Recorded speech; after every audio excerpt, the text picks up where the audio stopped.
Yes, you're most welcome, dear viewers. Your host here, Teacher Isaac. Earlier on discussed on our last episode, we said we shall start with crop rotation. So it's what we are looking at right now. And we want to know what crop rotation simply means. Crop rotation is the growing of different crops on the same piece of land seasonally. I repeat that, it's the growing of different crops. There are different types of crops on the same piece of land seasonally. You have different types of crops being grown in the same season. So if you have beans, for example, you have maize, you have groundnuts, you have cassava, that can be grown on the same piece of land, and doing it seasonally, rotating it, we shall call that crop rotation. Crop rotation is the growing of different types of crops on the same piece of land seasonally. All right, we shall have an illustration of what we are trying to talk about. So crop rotation is the growing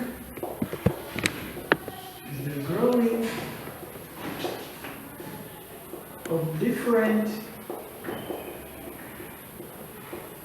different types of crops on the same piece of land. Same piece of land seasonally. All right, each season you grow these same types of crops. There are different types of crops on the same piece of land seasonally. Let's see the illustration. So, take for instance, you have a piece of land. You can divide it into 4 portions. One portion will be occupied by one plant, then another portion also bearing another crop, and so forth and so on. So that's what we want to do here. All right. Let's, for instance, say you have this piece of land. You have this. They can be grouped in paddocks. Okay. This is the third, and you have the fourth crop. These crops are going to be rotated after the first season. So if you have maize, let's say we have maize here. We can have beans here. We can have groundnuts here. Groundnuts. Maybe cassava at the lower end. Okay? Now, those are the crops that we want to rotate. Okay? So if we have these arrows to show what will happen in each season. Okay? We realize that in the first season, if this part had maize, we shall rotate maize to come here in the first season. So first season. Maize will come here after the first season. Then, after the second season, if this is second season, we shall have beans rotating to this point. Okay? Then from here, it goes on like that. Third season. Okay? Then fourth season. So we are looking at the seasons, the first season, second season, fourth, and so on. So the first season, maize is grown here. Or you can have your plants grown like this in the first season. Second season, you rotate. Where maize was, groundnuts will come in. Where beans were, the maize will come in. Where we had cassava, we shall have beans in the next season. And where we have peanuts, the cassava will come in the next season. So let's look at why we are supposed to, or why we are encouraged to carry out crop rotation. Is crop rotation of any advantage? Does it have any advantage? Let's see that. Okay. So one of the things, the advantages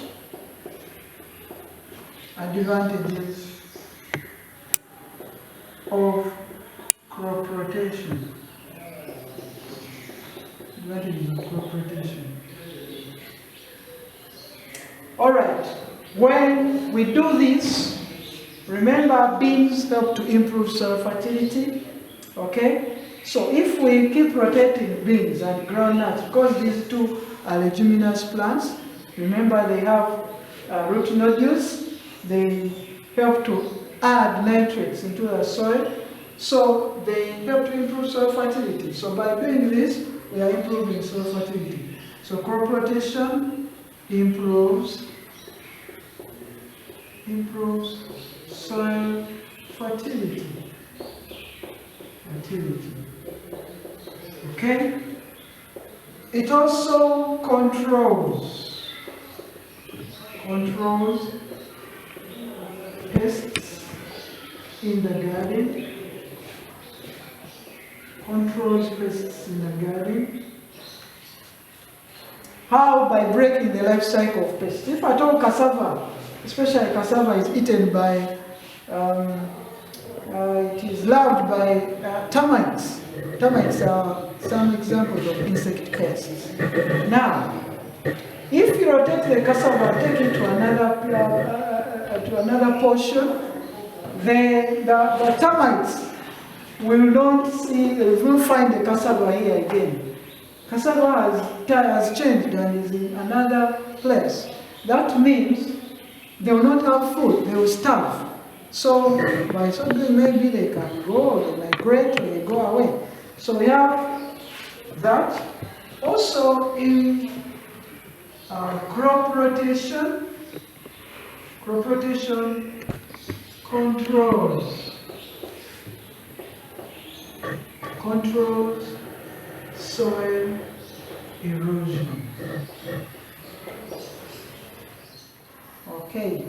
Number 3, crop rotation controls soil erosion by reducing the speed of fast-flowing water. Then we have controlling crop diseases. Okay. Controls crop diseases. This one is very important, okay? Because some crops might have diseases, and if you keep rotating them, these diseases can be really controlled, okay? So crop rotation, monocropping, and mixed farming are examples of farming practices. They can ask you that. So we have an activity on page 18 and page 19. You have to attempt that. That brings us to the man-made changes or artificial changes. These are the changes that are made by man. Man can make changes, can make a lot of changes. Like planting trees, we have cutting down trees, growing crops, all that is done by man. Stone quarrying, disposing waste, burning bushes, building, farming, lots of things that can be done by man. How do you manage changes brought by man, especially with accidents? Let's first know what an accident is.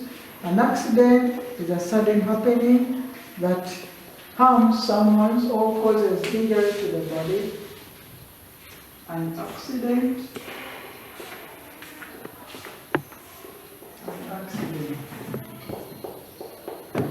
is a sudden happening that can cause harm or injury to the body. In this case, we shall look at who a casualty is. A casualty is a person who has got an accident. A casualty is an injured person.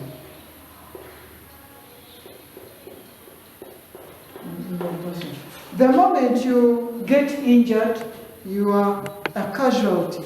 You are a victim of an accident. So, an accident happens suddenly. You don't invite it. You don't call it. You don't call for it. It just happens. It's like you've been using a knife at home. As you're cutting sugar cane, it cuts you. You didn't like this knife to cut your finger. No. It's just sudden. You've been running, you fell down. After maybe toppling or knock yourself on a stone, you fall down. Been climbing upstairs, you miss some of the stairs, you fall down. Those are all accidents, and they are not called for. They are sudden happening. Let's look at some of the accidents that can happen in our environment. Some examples of accidents. So, what are some of the accidents that you normally get at home? I've talked of cutting yourself with a knife. That one is called a cut. Okay? So, we have cuts. Anything can cut you. Glass can cut you. Okay? Not only knives, even a pan. Alright? We have burns. We have burns. These ones are caused mostly by fire. We have scalds. Okay? You distinguish between the two when it comes to higher levels of learning, like P6, where they explain to you what burns and scalds are. But for now, you can know something briefly, that a burn is that injury you get due to dry heat. Dry heat is that heat caused by hot objects. Any object that burns you that accident is called a burn. If at all you've been burnt by a hot object. Okay? Then a scald, normally liquids cause this, and it is an injury on the body caused by wet heat. Okay? So that is what scalds are and what burns are. We have other things like bites. It can be animal bites. Okay? You can term them as animal bites. Okay? We have drowning.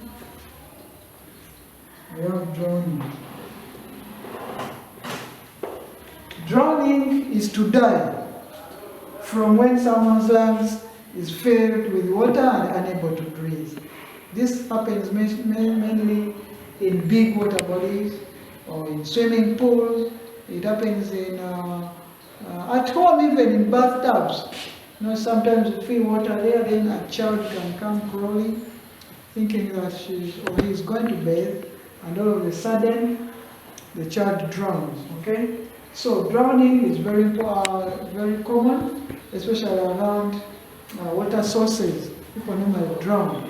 Okay, not only when you have been swimming, but also even when you're traveling, maybe on a boat, it can capsize and people drown if they don't have life jackets. So you should know that drowning exists and you can avoid it by actually putting on your life jacket whenever you're going to travel on water. Okay? What are some of the causes of these accidents? They are so easy. You can look at cuts. What would cause a cut? Okay? Cuts are caused when you play with sharp objects, when you play with knives, when you play with the pan, you play with the pins, they can scratch you. So basically that is it. Then burns. What can cause burns? It so happens that some of you play with fire. They like playing with fire, especially at night. You want to... Playing with fire is not right because you can get burnt. Okay? Then when you're cooking, always use insulators, or I would say insulators of heat are those that don't allow heat to pass through them, like a cloth. If you want to remove a saucepan from a fireplace, try to use a cloth. Try to use maybe some pieces of paper. Don't use bare hands. Otherwise, if you touch, it will burn you. Okay? Then avoid playing near fireplaces. Okay? You shouldn't play near fireplaces because still you can be burned. Okay? Also, cooking places are not good to play from. Otherwise, you can get burned. Even scalds can come from there. When they are serving and you start playing around where they serve from, porridge can burn you. Even at the dining, if you play from the dining while they are serving tea, it can pour and burn you by accident. Okay, so avoid playing with such things.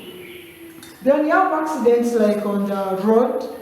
Accidents on the road, you should avoid those ones by not playing from the road, avoiding playing from the road. Some of you like playing from the road. That is very, very bad.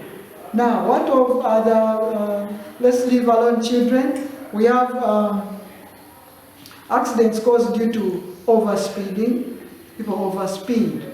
When you overspeed, you can fail to control the car and you end up ramming into another car, or you can knock a person, a pedestrian moving in the road. So basically, overspeeding should be reduced because it leads to accidents.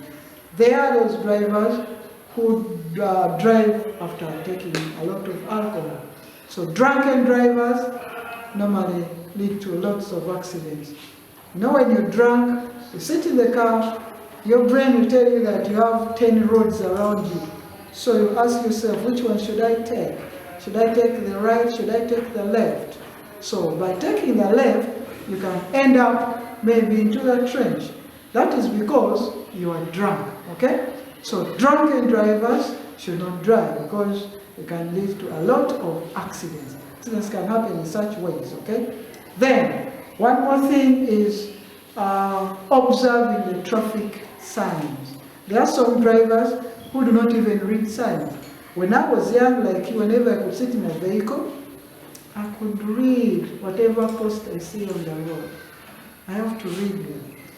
I always wanted to know which place am I. But some of you, if you're traveling and I ask you, where are we? You've not read any signpost since you started moving. So basically, reading is very important.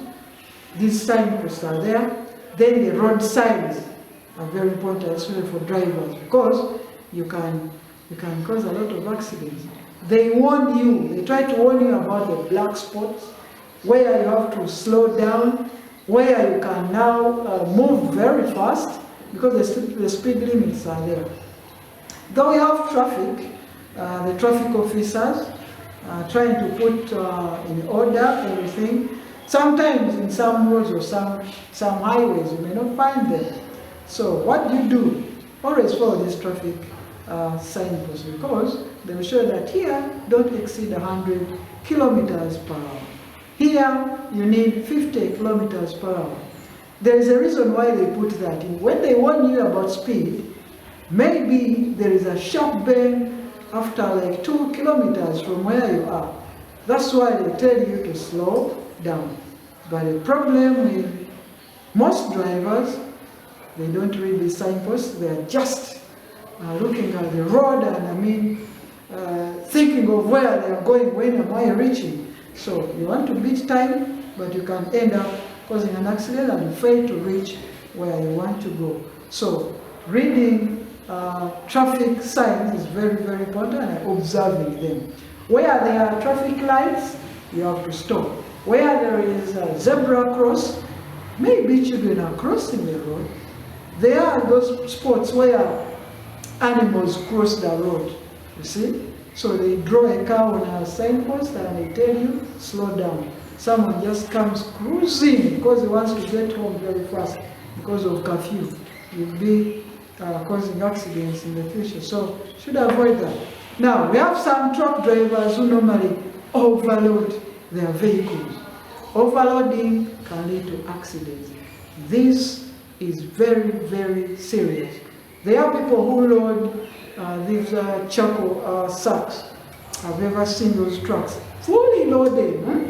Now, there is what we call center of gravity, for you haven't known about that. But when they are making these cars, they also look at the center of gravity, you know.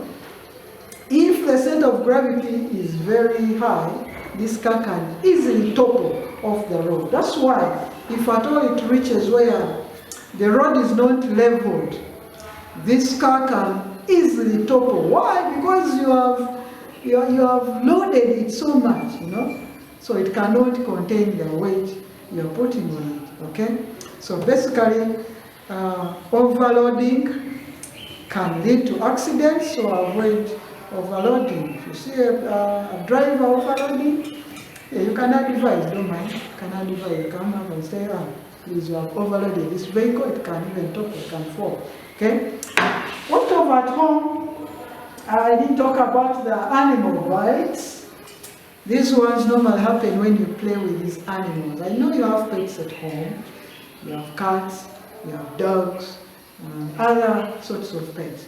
But there are some animals which are dangerous, especially dogs. You play with a dog which is not vaccinated. That dog will bite you and you get rabies. Okay, we call them rabid dogs. When a dog bites you, such a dog, you can start also barking like a dog. Those are some of the signs that we use to know that, oh, this person was bitten by a rabid dog. So avoid playing with some pets. Yes, you have to control the way you play with them. Some of them may not be vaccinated. Then there are some of you who normally tease them. You're going maybe past some neighbor's gate, and you start, triggering these dogs. You start barking after them, you know. So don't try them. Don't try them. Otherwise, they can jump off the fence and get onto you. So if they bite you, you end up to hospital. You'll be hospitalized. So avoid playing with such animals because they bite you. The cats can scratch. You know, they have those sharp talons which can really scratch deep in your skin. All right, on the road still playing, especially those children who play football on the road.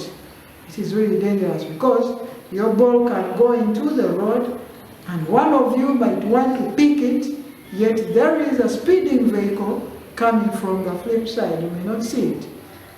It can crash you down, so avoid that. All right. About the accidents, we have that page 21. Try to do that activity. I think everything has been covered here. What an accident is, the official changes, all the things now you know. For examples of artificial changes, those are man-made changes, those brought about by man, not God. They are not nature. Okay? Then the effects of man-made changes. I explained that when you build houses, you construct buildings. Yes, there is a way you beautify the environment. Those are some of the effects there. Anyway, positive effects. At your level, they don't normally look at when they talk of effects, they don't normally look at positive, normally look at the dangers, the negative effects, okay? All right, let's look at afforestation. I talked about that in our previous episode. Afforestation. Afforestation is very important in our environment. Okay? Let's try to discuss. Let's try to dig deep. Find out why it is. Why is it there even? Why should we do it? We need it in the environment. All right. Let's look at afforestation, which we are revisiting. We saw this in our last episode. And afforestation is the planting of trees where they have never existed. They have never existed in such a place. Now, there are some trees which are just cut and need to be replaced. But there are those where you plant fresh. They have never existed. Many people can buy land and plant these trees, okay?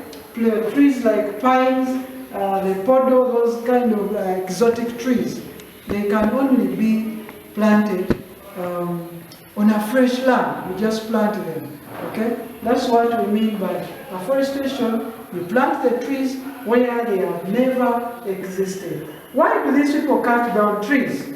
Okay, I mean, why do they plant trees? People plant trees for firewood. Firewood used for cooking, remember? Okay, you can also sell it and get money. Okay, then trees act as windbreaks.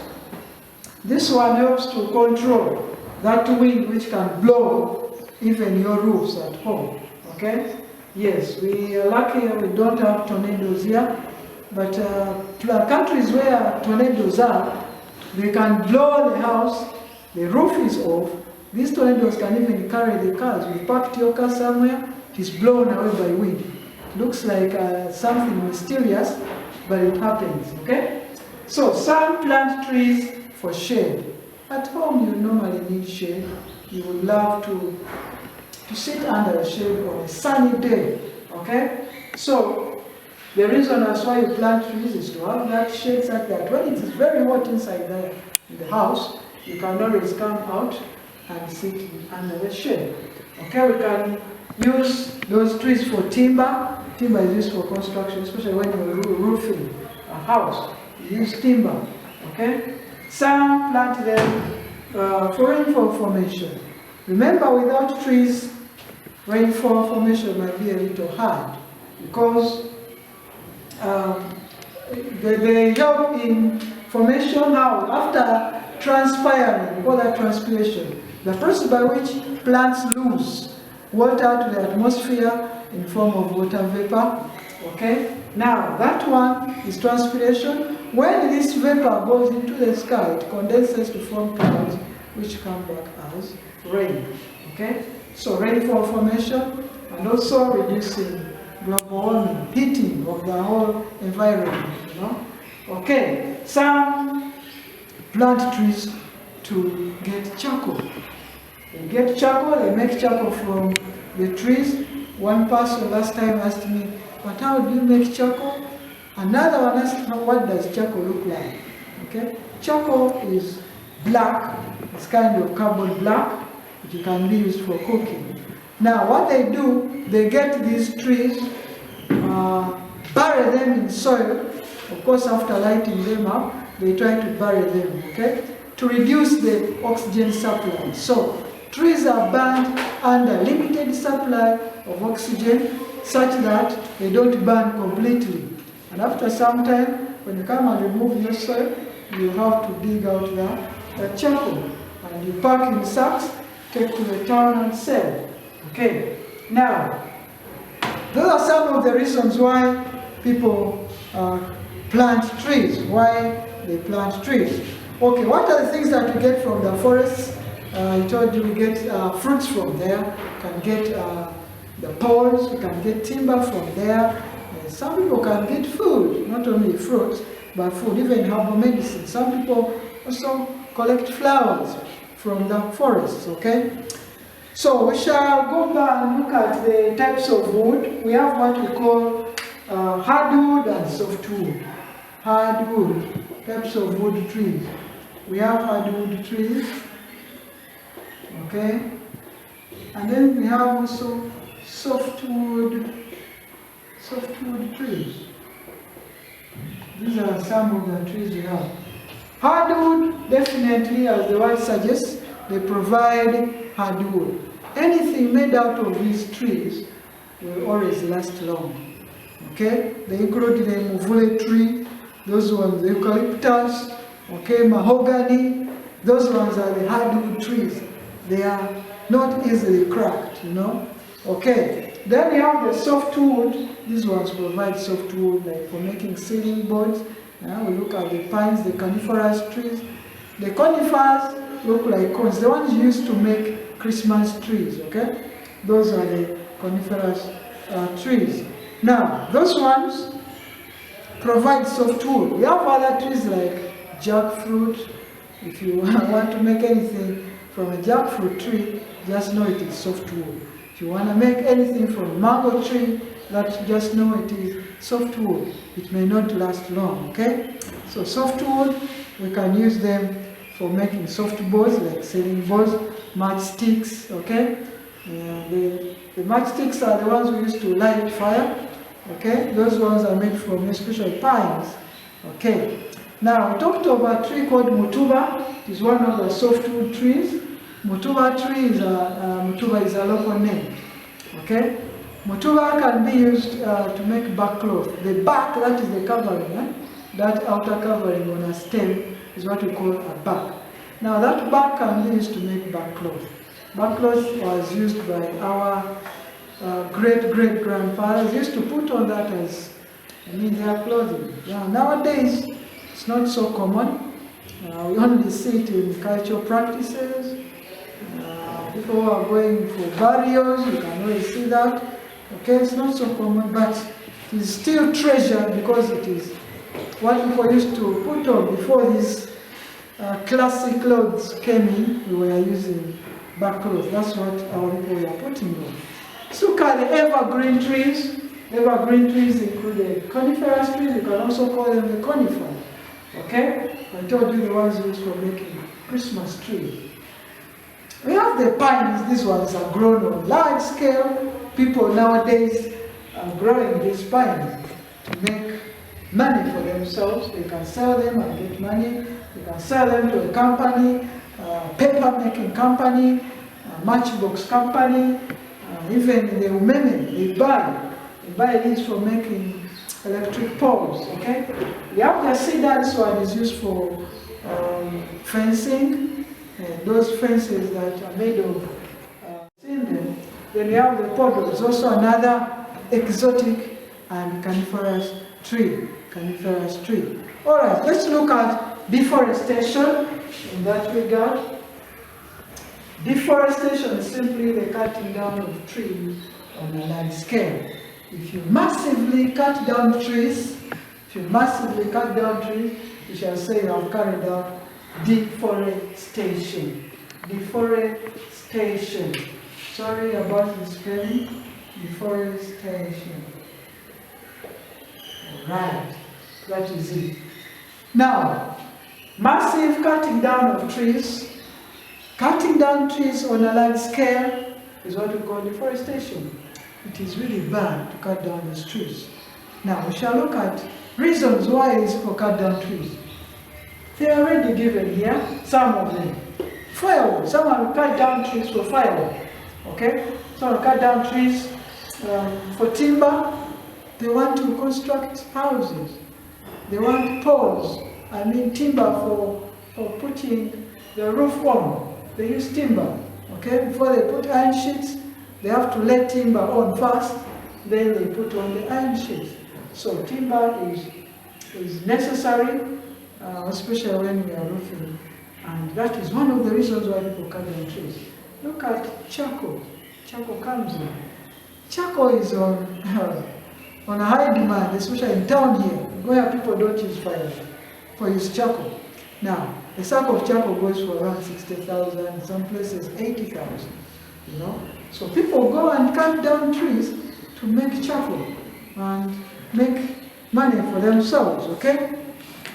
So what are the dangers of deforestation?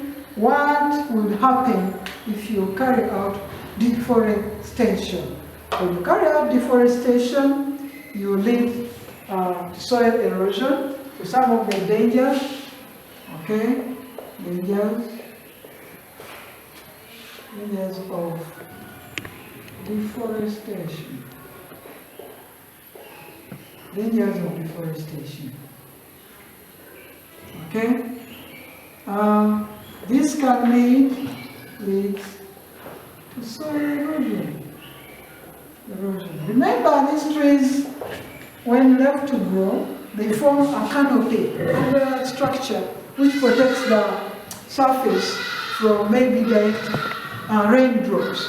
Remember raindrops in our previous episode, we said raindrops can cause splash erosion. Now, when you cut down the trees, that umbrella-like structure will be removed.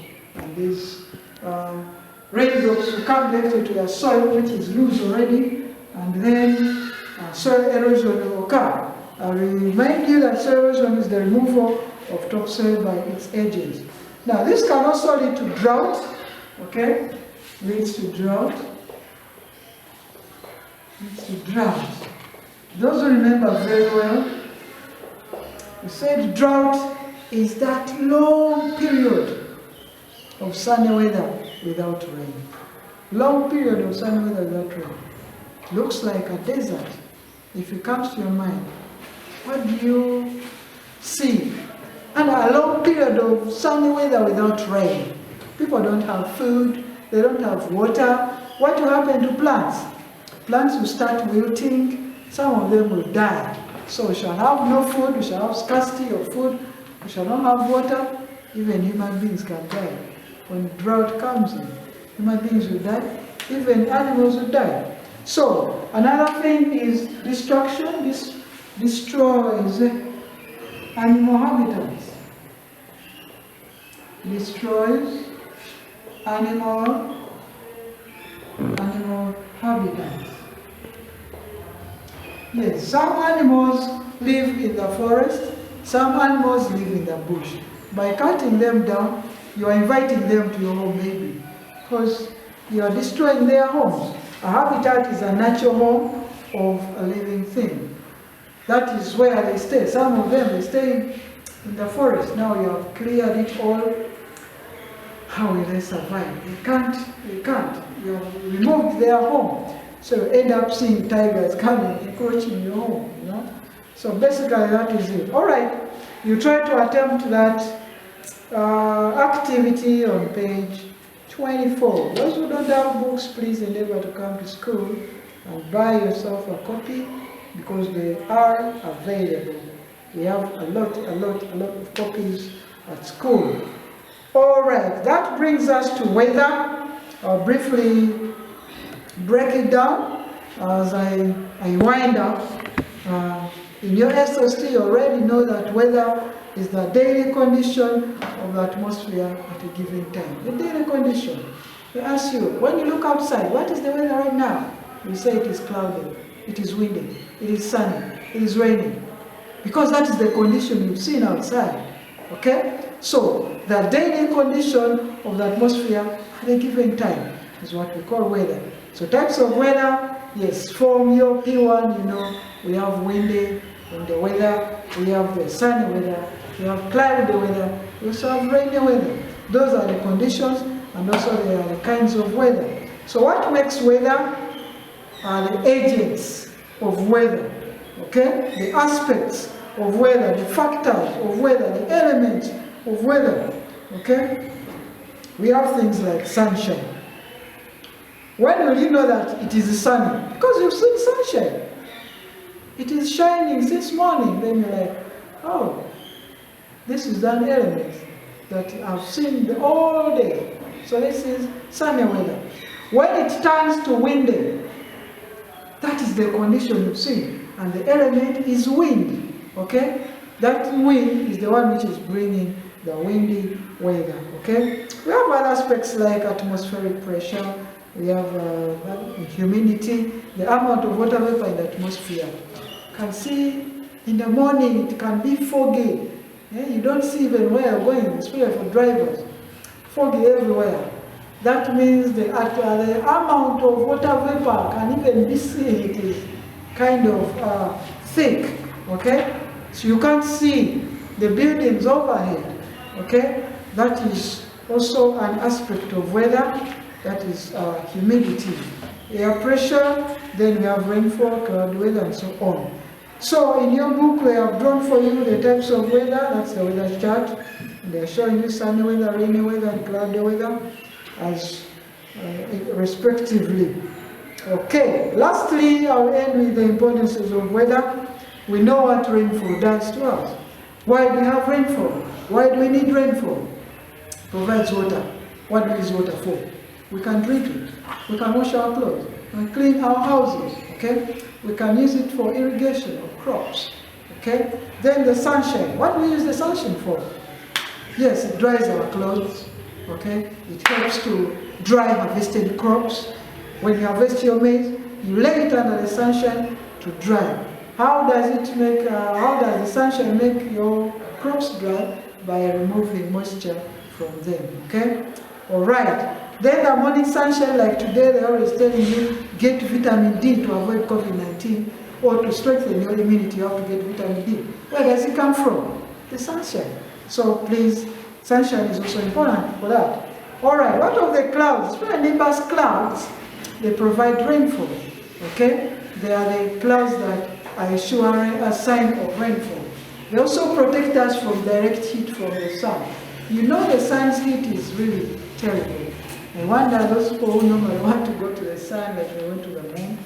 I don't know if you just come or you want to approach the sun, you just burn into flames. So that sun's heat is protected from us by the clouds. The clouds help to protect us from the direct sun rays, okay? All right, we shall look at what we call the weather instruments. That is in our next episode. For this period, I would like you to stay safe, sanitize where necessary, always wear your mask, don't forget your mask, avoid touching anyone because they are not safe, you don't know. So don't shake hands, don't hug, okay? Keep safe and stay safe. I wish you all the best for now. Till we meet again, goodbye.